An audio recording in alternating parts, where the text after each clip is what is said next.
क्या करो, मेरा घर टूट गया और मैं पानी में डूब रहा हूँ। मुझे और मेरे बच्चों को अपने इस पिन्नी के घर में आने दो, नहीं तो हम ठंड से मर जाएंगे। मम्मा, ये तो वही कालू अंकल हैं जिन्होंने हमारा मजाक उड़ाया था। इन्हें अंदर मत आने दो। नहीं कुकू बेटा, दरवाजे पर आए दुश्मन को भी खाली हाथ नहीं लौटाते। कालू इस समय बहुत मुसीबत में है। रानू चिड़िया तुरंत दरवाजा खोलती है और कालू और गोरी को अंदर बुला लेती है। अंदर आते ही कालू देखता है कि पिन्नी का घर पूरी तरह सूखा और बहुत गर्म है। ये रहे हमारी आज की वीडियो के प्यारे सब्सक्राइबर्स और फॉलोअर्स के नाम। आर्यन शर्मा, अलका, निदा, चीकू, आशिका। जो नहीं चुने गए, चिंता मत करो, अगली बार तुम भी बन सकते हो जंगल के सुपरस्टार। दोस्तों, अगर आप भी चाहते हैं मैं आपका नाम अपनी कहानी में लूं, तो देर किस बात की, जल्दी से। सुंदरबन में सुबह से ही आसमान में काले बादल छाए हुए थे।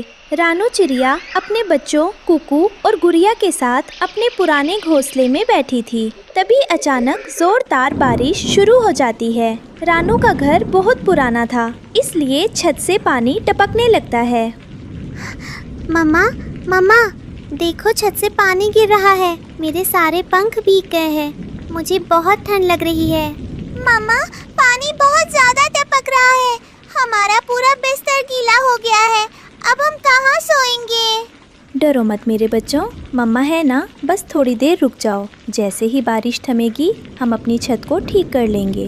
किसी तरह रानू अपने बच्चों को भीगने से बचाती है। थोड़ी देर बाद जब बारिश रुकती है तो बच्चे उदास होकर बैठ जाते हैं, क्योंकि घोंसला पूरी तरह गीला हो चुका था। तभी पड़ोस के पेड़ से कालू कौवा उड़ता हुआ आता है। कालू का घर बहुत घने पत्तों के बीच था, जहाँ पानी नहीं पहुँचा था। वह रानू के गीले घर को देखकर उसका मजाक उड़ाने लगता है।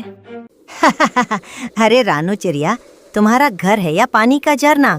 देखो तुम्हारे बच्चे कैसे चूहे की तरह भीग कर कांप रहे हैं। मेरे घर को देखो, एक बूंद भी पानी अंदर नहीं आया। कालू अंकल, हमारा मजाक मत उड़ाइए।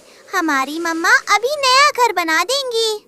अरे छोटी चिड़िया, तुम्हारी मम्मा फिर से सूखी घास लाएगी और अगली बारिश में तुम्हारा घर फिर से भीग जाएगा। तुम लोग कभी सूखे घर में नहीं रह सकते। कालू हंसता हुआ चला जाता है। रानू चिड़िया सोच में पड़ जाती है कि सूखी घास का घोंसला तो हर बार पानी सोख लेता है। तभी उड़ते हुए रानू की नजर पास की इंसानों के गांव के बाहर पड़ी प्लास्टिक की थैलियों पर पड़ती है। अरे वाह, इंसान जब भी बाजार से सामान लाते हैं तो इन रंग बिरंगी पिन्नियों का इस्तेमाल करते हैं। इन पर पानी का कोई असर नहीं होता और पानी इनसे छनकर नीचे भी नहीं गिरता। क्यों ना मैं इनसे अपने बच्चों के लिए एक वाटरप्रूफ घर बनाऊं। रानू चिड़िया तुरंत काम पर लग जाती है। वह गांव से साफ सुथरी पिन्नियां चुनकर लाती है। कुकू और गुड़िया भी छोटी छोटी पिन्नियां लाने में अपनी मम्मा की मदद करते हैं। मम्मा, ये देखो, मैं एक बहुत सुंदर नीली पिन्नी लाया हूँ। शाबाश कुकू बेटा, अब देखो मम्मा कैसे इन पिन्नियों को सूखी लकड़ियों के साथ मिलाकर एक मजबूत घर बनाती है। रानू चिड़िया बड़ी ही समझदारी से लकड़ियों का ढांचा बनाती है और उसके ऊपर पिन्नियों की परत चढ़ा देती है। 2 दिन की मेहनत के बाद पिन्नी का घर बनकर तैयार हो जाता है। तभी मिट्ठू तोता दूर आसमान से उड़ता हुआ आता है, पर वह रानू के घर को पहचान ही नहीं पाता और चकराकर पास के पेड़ पर बैठ जाता है। अरे, मैं रास्ता भूल लिया क्या? सुंदरवन में ये पिन्नी का अजूबा कहाँ से आ गया? यहाँ तो रानू बहन का घोंसला हुआ करता था। मिट्टू अंकल, आप रास्ता नहीं भूले, नीचे आओ। ये हमारा नया और वाटरप्रूफ घर है। अरे बाप रे, रानू बहन, तुमने तो कमाल ही कर दिया। मैं तो इसे कोई चमकीला खिलौना समझ रहा था। ये पिन्नी की छत तो इतनी कड़क है कि पानी की एक बूंद भी अंदर नहीं झाँक पाएगी। हाँ मिट्ठू भैया, अब मेरे बच्चे बारिश में कभी नहीं भीगेंगे। रानू चिड़िया का नया वाटरप्रूफ घर देखकर जहाँ मिट्ठू तोता खुश था, वहीं पेड़ की दूसरी डाल पर बैठा कालू कौवा जलन के मारे कोयला हुआ जा रहा था। वह अपनी पत्नी गोरी कोवी के साथ रानू के घर को टुकुर टुकुर ताक रहा था।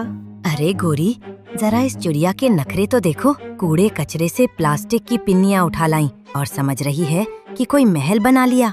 अरे कालू जी, बातें मत बनाओ। आसमान में काले बादल देखो, फिर से भयंकर तूफान आने वाला है। इस बार हमारी